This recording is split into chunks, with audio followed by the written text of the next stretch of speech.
শেখ হাসিনার আমলে বিচার বিভাগ কি নিকৃষ্টভাবে দালালি করেছে। ফ্যাসিবাদের উত্থান এক ভয়ঙ্কর পরিণতি যাবে। আমরা শুধু নাগরিক স্বাধীনতাই হারাবো না, তাদের উত্থান, আমরা এবার দেশের স্বাধীনতা হারাবো। কিন্তু এই পিয়ার পদ্ধতিতে সে যদি টোটাল 50% ভোট না পায় তাহলে আবার নির্বাচন দিতে হবে। বিএনপির অবস্থা যা আছে তাই। পিয়ার পদ্ধতি এই মুহূর্তে দেশের মানুষ এই বিষয়টা তেমন একটা বোঝে না। আর পিয়ার পদ্ধতিটা পৃথিবীর সব দেশে নেই। বহু উন্নততর গণতান্ত্রিক দেশ পিয়ার পদ্ধতি গ্রহণ করেনি, কিছু কিছু দেশ করেছে। মার্কিন যুক্তরাষ্ট্রের কথা বলি, কি বলে ব্রিটেনের যদি আমি কথা বলি, অথবা আরও অন্যান্য উন্নত গণতান্ত্রিক দেশ, এমনকি ভারত, সেখানে তো পিয়ার পদ্ধতি নেই। আর হঠাৎ করে একটা পদ্ধতি ইন্ট্রোডিউস করলে পরে সেটা সব মানুষের পক্ষে বুঝে ওঠা খুব মুশকিল হয়। তো এইটা এখন এই দেশে যদি চালু করা হয়, এই নির্বাচনের প্রাক্কালে একটা বিভ্রান্তি তৈরি হবে, মানুষ একটা জটিলতার মধ্যে পড়ে যাবে। এবং আমরা যে প্রত্যাশা করছি অবাধ সুষ্ঠু নির্বাচন, সে অবাধ সুষ্ঠু নির্বাচন অনেক ক্ষেত্রেই মানে এটা কুয়াশাচ্ছন্ন হবে। আমি বলি আর কি, যে অনেকটা মানুষ ইয়ের মধ্যে, হতাশার মধ্যে পড়বে, অস্পষ্টতার মধ্যে পড়বে। তো এই অস্পষ্টতা নিয়ে কি বলে যে একটা অবাধ সুষ্ঠু নির্বাচন হয় না, এটা টেনে নিয়ে আসাটা আমি জানি না এটা কতখানি মানে সঠিক হয়েছে। এটা হয়নি। এবং আরও অনেক, যেমন জাপান অনলি 37% তারা এটাতে গেছে, এবং আরও অন্যান্য দেশ তারা কি বলে যে এটা আবার তুলে দিবে কিনা এটা নিয়ে ভাবছে। আরেকটা বিষয় হয়, রাজনৈতিক নেতৃত্ব তৃণমূল থেকে গড়ে ওঠে উপরের দিকে।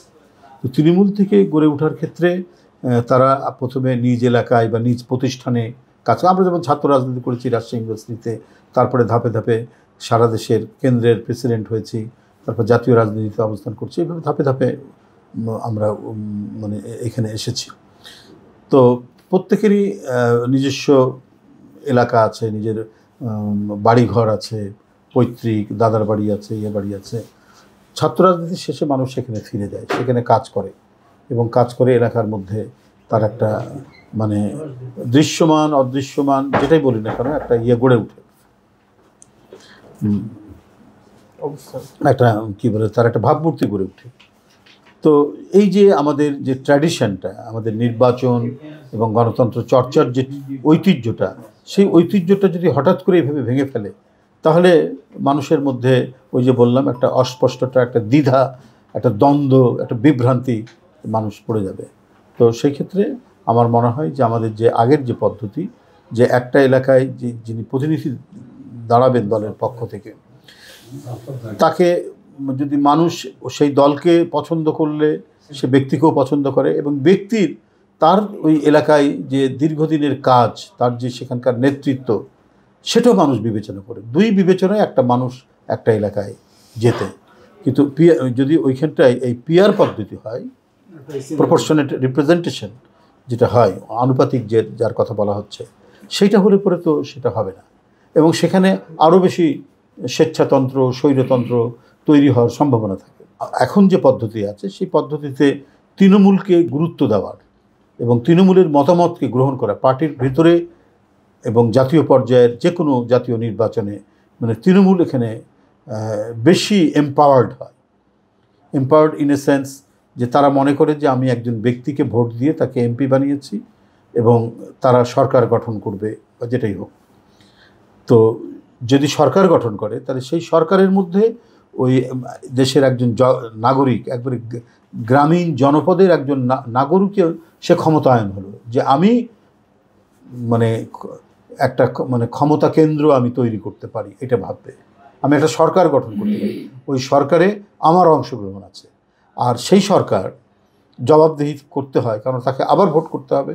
সুতরাং জনগণকে ভোট করতে হয় যে কোনো বাড়াবাড়ি, কোনো ধরনের উশৃঙ্খলা, কোনো ধরনের চুরি ডাকাতি এবং যে কোনো সহিংস সন্ত্রাসের মাধ্যমে আধিপত্য বিস্তার, এই জিনিসগুলোর অনেক কমে আসে।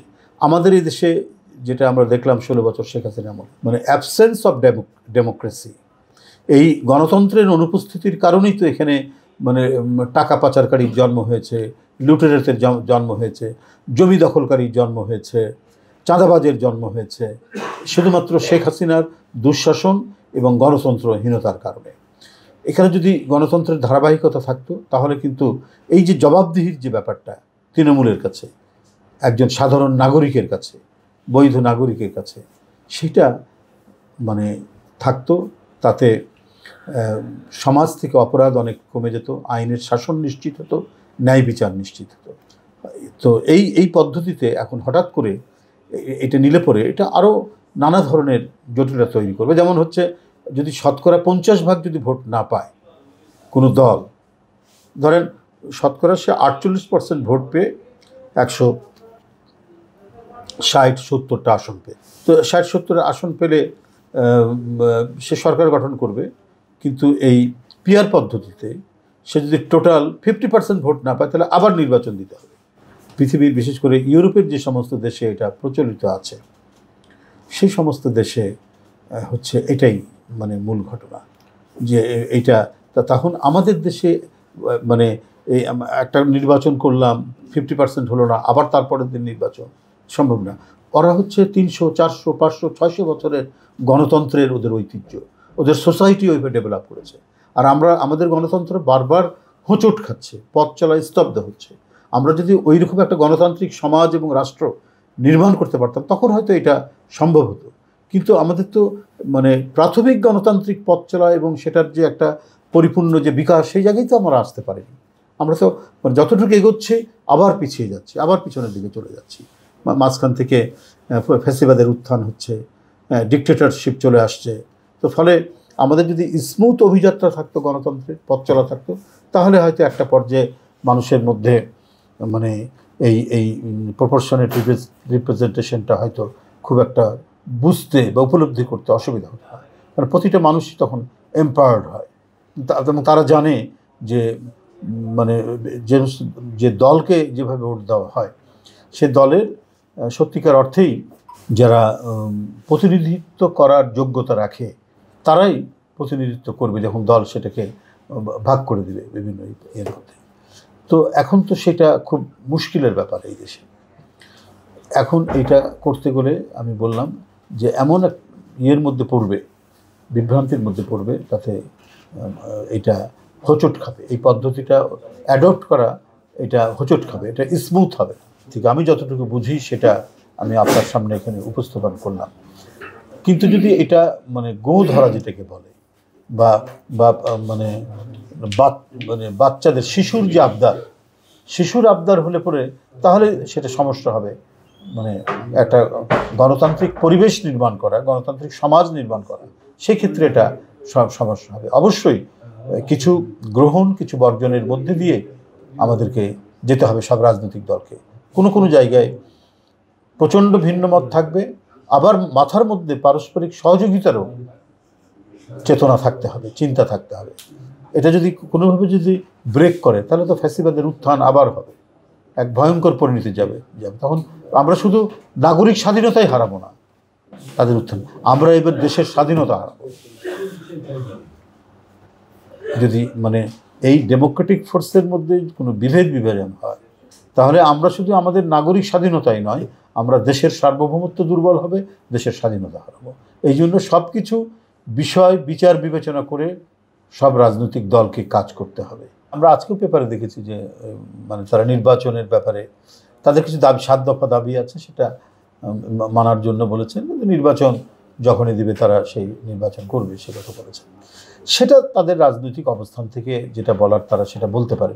আমরা আমাদের রাজনৈতিক অবস্থান থেকে, বিএনপির পক্ষ থেকে আমরা যেটা ভালো মনে করেছি, যেটা উপযুক্ত মনে করেছি, আমরা সেটা বলছি, সেটা করছি। আমরা কমপক্ষে একটা ডেমোক্রেটিক স্পেসও রাখছি, যে এবং আমরা যেটা আগেও রেখে এসেছি যে আমরা পয়েন্ট অফ নো রিটার্ন, এই পর্যায়ে যাওয়া যাবে না। যেমন ওই যে জুলাই সনদের কথা বললাম, জুলাই সনদে বিএনপির অধিকাংশই একমত হয়েছে, কিছু পয়েন্টে হয়তো দ্বিমত হয়েছে। এটা হতেই পারে, এটাই তো হচ্ছে গণতন্ত্রের মানে গণতন্ত্রের যে ডিবেট, বিতর্ক, ডিসকাশন, পারস্পরিক সমালোচনা, আবার পারস্পরিক সহযোগিতা, এটাও হচ্ছে অপরিহার্য। এইভাবেই গণতন্ত্র এগোয়। তো ওই কাঠামোর মধ্যে না আসলে পরে তাহলে জুলাই সনদ আমরা বলি, আবার অন্যান্য যেটাই বলি না কেন, ডেমোক্রেসি হচ্ছে আপনার ব্যক্তিগত ব্যাপার, আপনার মন কতটুকু গণতান্ত্রিক সেটা নির্ভর করছে। আপনি লিখলেন অনেক কিছু, আপনার ওই যে ইয়েরা আসলো মঈনুদ্দিন ফখরুদ্দিনরা, সেপারেশন অফ পাওয়ার, সেখানে জুডিশিয়ারি আলাদার কথা বলেছে, কিন্তু তারপরে আমরা কি দেখেছি, আইন হলো জুডিশিয়ারি আলাদা। কিন্তু আমার হৃদয় যদি জুডিশিয়ারি আলাদা যদি না হয়, আমি কর্তৃত্ববাদী, আমি একনায়ক আমি হতে চাই, আমি কাগজে কলমে রেখে দিলাম। শেখ হাসিনার আমলে বিচার বিভাগ কি নিকৃষ্টভাবে, নির্বাহী বিভাগ অর্থাৎ শেখ হাসিনার মানে এক কথায় বলবো যে দালালি করেছে। এটাই বাংলাদেশের ইতিহাস, এমনকি ঔপনিবেশিক আমল, সেই কলোনিয়াল আমল, পাকিস্তানি আমল, তারপরে ব্রিটিশ আমল, সেখানেও জুডিশিয়ারির এত অধঃপতন হয়নি যেটাকে শেখ হাসিনা করে গেছে। একেবারে একটা শেখ হাসিনার ইচ্ছা পূরণের, শেখ হাসিনার প্রতিহিংসা পূরণের একটা ইনস্ট্রুমেন্ট হিসেবে কাজ করেছে, একটা অস্ত্র হিসেবে কাজ করেছে জুডিশিয়ারি। তাহলে যে কাগজে কলমে আমি ভালো কথা লিখলেই যে সে ভালো কাজ হবে তা নয়, সেটা হয়তো কিছুটা ইয়ে থাকতে পারে, কিন্তু তা নয়। আমি আপনি আমরা যারা আজকে কথা বলছি, আমরা নিজেরা মনের দিক থেকে কতটুকু ডেমোক্রেটিক হতে পেরেছি, আমি অন্যের কথা কতটুকু সহ্য করতে পারি, সেটাই তো হচ্ছে গণতন্ত্রের মূল চেতনা। সেই মূল চেতনা যদি থাকে, রাজনৈতিক দলগুলো এবং রাজনৈতিক দলের নেতৃবৃন্দ সবাই যদি ওই চেতনার উপর দাঁড়ায়, তাহলে আমাদের গণতন্ত্র কখনো ক্ষতিগ্রস্ত হবে না। এটা হচ্ছে একটা বায়োলজিক্যাল বিষয়। এটা যেমন একটা পলিটিক্যাল বিষয়, একটা যে আমি আইনের শাসন, আমি ন্যায় বিচার, আমি মানবিক সাম্য, এগুলো আমরা লিখিতভাবে একবার আইনে আরও সুস্পষ্ট করলাম যা আছে তার চাইতে। কিন্তু আমি যখন ক্ষমতায় গেলাম আমি তা হলাম না। আমার মন চাই যে আমি একচ্ছত্র অধিপতি হব। তাহলে তো আপনি যতই লেখা থাক, যতই আইন থাকুক, আমাদের বর্তমান কনস্টিটিউশন কাটছাট করার পর খুবই কর্তৃত্ববাদী করা হয়েছে, তারপরেও তো অনেক ডেমোক্রেটিক পয়েন্টসগুলো আছে, আইন কানুনগুলো আছে, বিধানগুলো আছে। তো তাতে কি হয়েছে?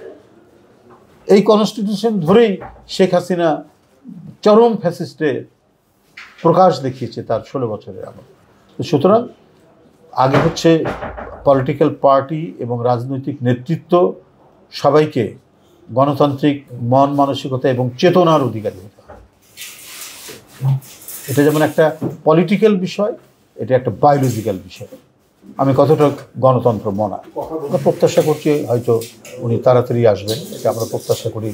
দেশের সকল নেতাকর্মীরা প্রত্যাশা করে যে চেয়ারম্যান সাহেব কখন দেশে ফিরবেন, এটা তাদের মনের আকাঙ্ক্ষা, একটা বড় ধরনের চাওয়া। তাকে সশরীরে তিনি আমাদের মাঝে আছেন, নেতৃত্ব দিচ্ছেন। সেটার যে প্রথা পদ্ধতিগুলো আছে, এটা শিডিউল ঘোষণার পর তখন এই কাজগুলো ছিল। আগে শিডিউল ঘোষণা হোক, হ্যাঁ, তফসিল ঘোষণা হোক, তারপরে তখন এই বিষয়গুলো নিয়ে তখন আলোচনা হবে, কথা বলা যাবে। আর আমরা বৃহত্তম রাজনৈতিক দল, এটা একটা নির্বাচন করার দল, এটা বারবার অনেক নির্বাচনে বিজয়ী হয়েছে, বিরোধী দলের ভূমিকা পালন করেছে। ফলে এটার একটা খসড়া প্রস্তুতি সবসময় থাকে, যে কি বলে যে ক্যান্ডিডেট সেট করা, হ্যাঁ, কোথায় কোন এলাকায় কে প্রার্থী হবেন, এটার একটা খসড়া হয়তো লিখিত থাকে না, কিন্তু মনে মনে থাকে যে আমাদের যে খুব বড় প্রস্তুতি নিতে হবে, একেবারে উঠে পড়ে রাত দিন এরকম দরকার। বিশাল দল, এটা জাস্ট হচ্ছে প্রার্থীদের বাছাই করা। একই যোগ্যতা সম্পন্ন হয়তো 5 জন 7 জন আছে, ওর মধ্যে এলাকার মধ্যে তার জনপ্রিয়তা কতটুকু, সে কেমন গেছে এলাকাতে, কতটুকু কাজ করেছে, এগুলো সব বিবেচনা করেই মানে প্রার্থিতা সিলেকশন করবে দল।